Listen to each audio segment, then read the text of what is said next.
બેન આ પાવડર તમે કોને આપેલો? મારા પપ્પાને આપેલો છે. હા, એમની ઉંમર શું છે? ઉંમર 50. અને એમને શું ફેર પડ્યો એનાથી? આનાથી છે ને એનું સુગર એ તો ઓછું થઈ ગયું છે હા હા, અને શરીર હળવું થઈ ગયું છે. કબજિયાતની તકલીફ હતી એ પણ દૂર થઈ ગઈ છે.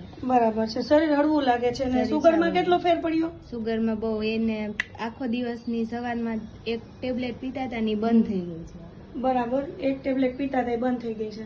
એલોપેથી પીતા હતા એ બંધ થઈ ગઈ ને? હા, એલોપેથી અત્યારે બંધ એ કઈ નથી. નહીં, આપણા અત્યારે એકલા કોઈ પાવડર ઉપર જ આવી ગયા છે. સવારમાં એક કેટલા ચમચી વર્ષથી એને ડાયાબિટીસ હતું? એને છેલ્લા 4-5 વર્ષ થઈ છે.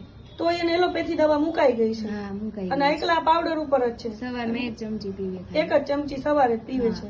50 વર્ષ ઉંમર છે ને? 50. સારું, તમને સારું લાગ્યું ને? બહુ સરસ. તમને આયુર્વેદ ઉપર ભરોસો આવ્યો ને કે ડાયાબિટીસ પણ જઈ શકે છે, હા, પૂરેપૂરો. ગોળી પણ એલોપેથી બંધ થઈ શકે છે. બરાબર છે ને? ભલે બેન, થેન્ક યુ વેરી મચ.